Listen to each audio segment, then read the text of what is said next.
Good afternoon, good day, everybody. Nice to be here with you again. Thank you so much to the organizers for generously allowing me 2 slots in the program.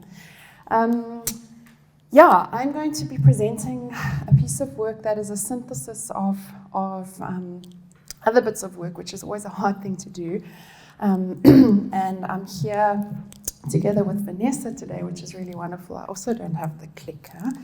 And Vanessa is one of the co-authors of this work, together with a colleague of mine, 𝐵𝐚𝐺𝐵 from Rhodes University.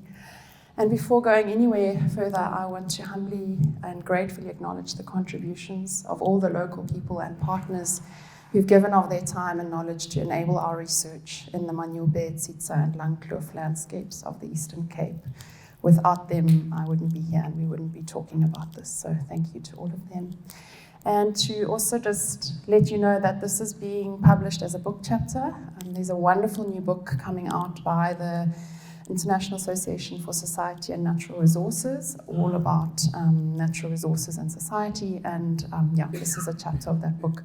It's sort of easing into the in-press stage, so if anyone would like a copy of the chapter or access to the book, it will be open access soon. Just contact myself or Vanessa. So the concept that we're focusing on here is stewardship. It's an old concept. It's rooted in Western religious philosophies, but it's seen a resurgence, particularly in the social ecological systems and research and resilience literature.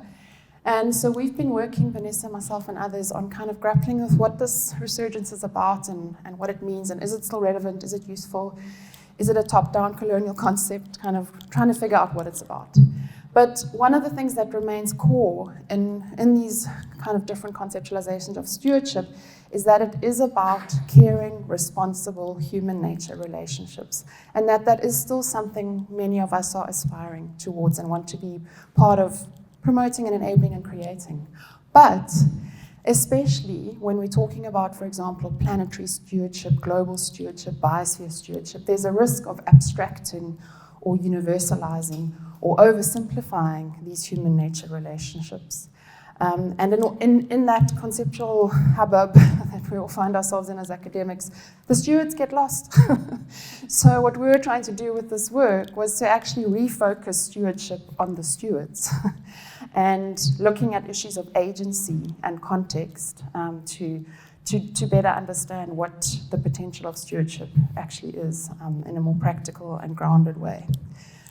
And so we're basing this in the South African context and thinking a little bit about what stewardship means in South African landscapes.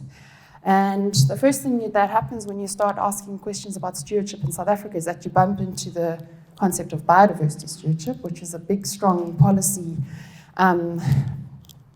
thing in our country.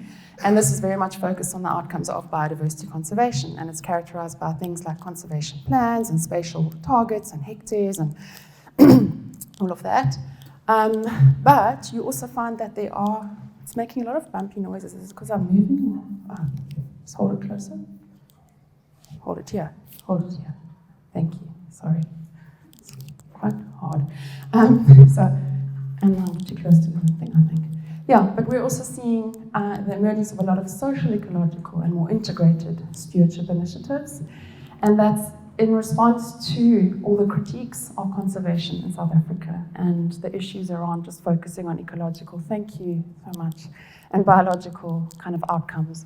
So, and what a lot of these social ecological stewardship initiatives are also starting to do is to acknowledge the issues that we're facing in terms of land dispossession. So land reform and land tenure are deeply emotive, contested, and divisive issues in South Africa. Those themes have come through a little bit this week, not as much as I think they should have. Victor keeps raising them, thanks for that. But we are dealing with centuries of racially based colonial and apartheid policies that have dispossessed the majority of South Africans of land.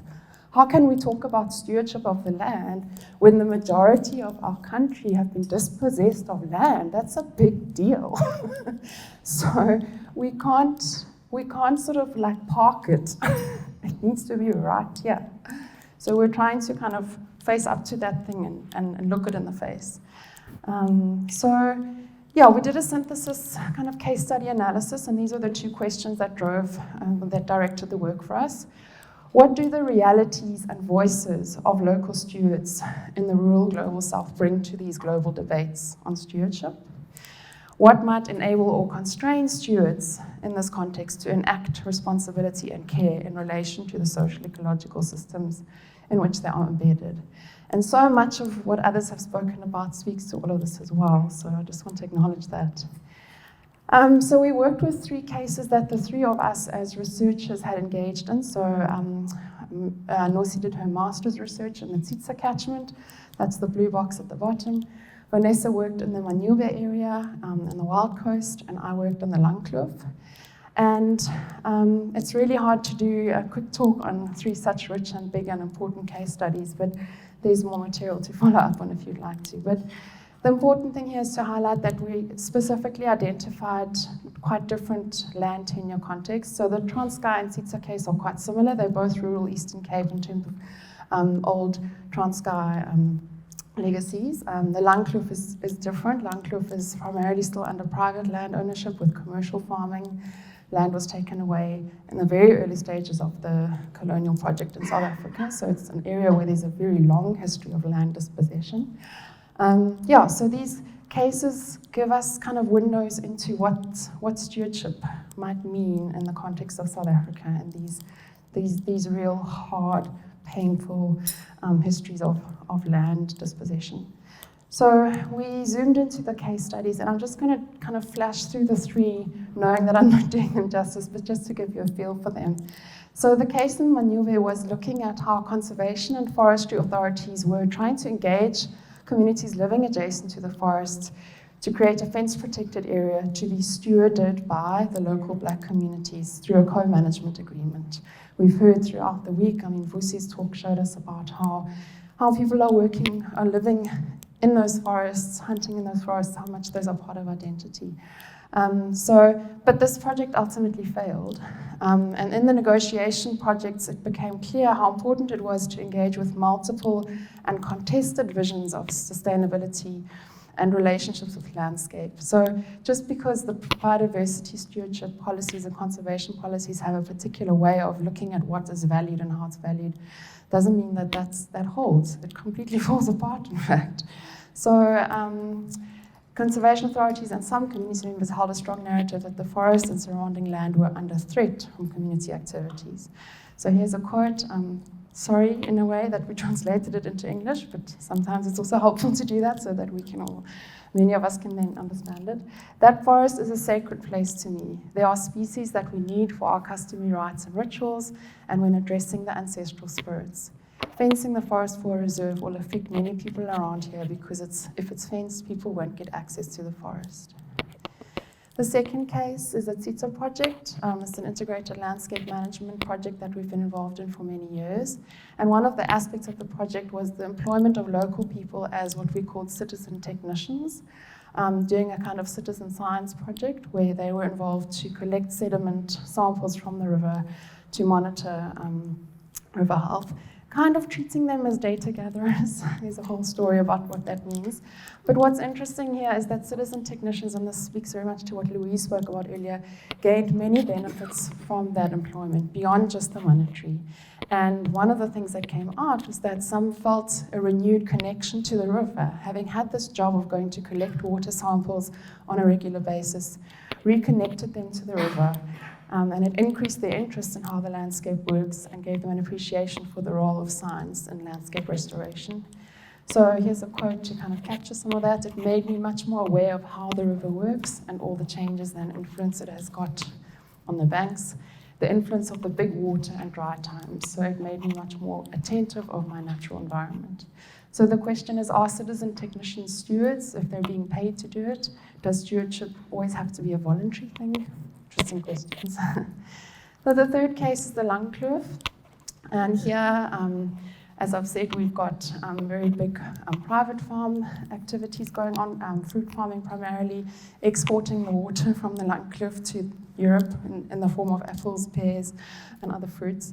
And huge tensions around access to land and natural resources, the unfair benefits from that, and questions about who should be stewarding that landscape and who should hold responsibility and care for the landscape. So historical and current political arrangements influence local people's motivation to and ability to care for the land. So who cares and why should they care?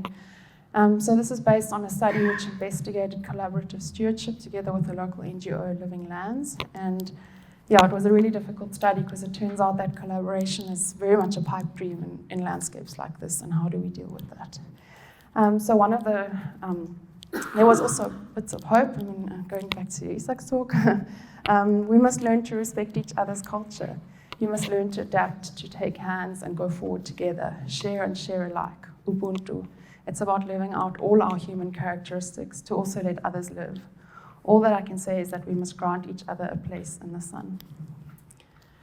So now where do we go from here, given these experiences that we have from these cases? I'm going to just share 3 kind of closing messages.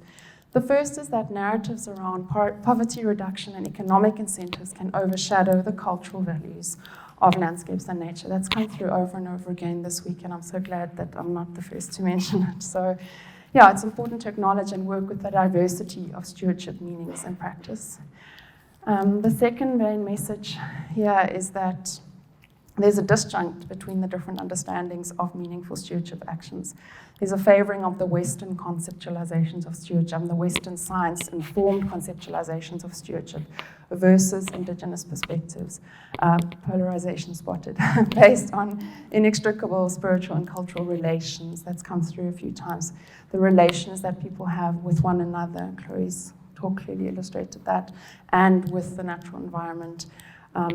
So Indigenous and decolonial perspectives can deepen and nuance our understanding of relational approach to stewardship, where reciprocity between more than human entities is included, and where landscape is part of identity. We can't measure and count identity.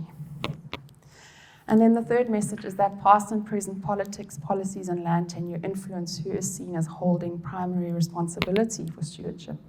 And stewardship is always entwined with the politics of land, and that affects how the costs and benefits of natural resources and their stewardship are shared. So in closing, I come back to one of the popular stewardship frameworks in the literature, ironically.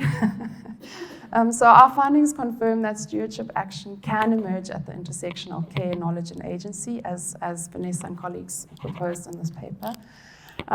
But care is contextual and contestable. It's a nice fuzzy concept that we like, or warm and fuzzy concept we like, but it's complicated. And diverse stewardship knowledges must be acknowledged, not just scientific knowledge. And agency is intertwined with past and present politics and power.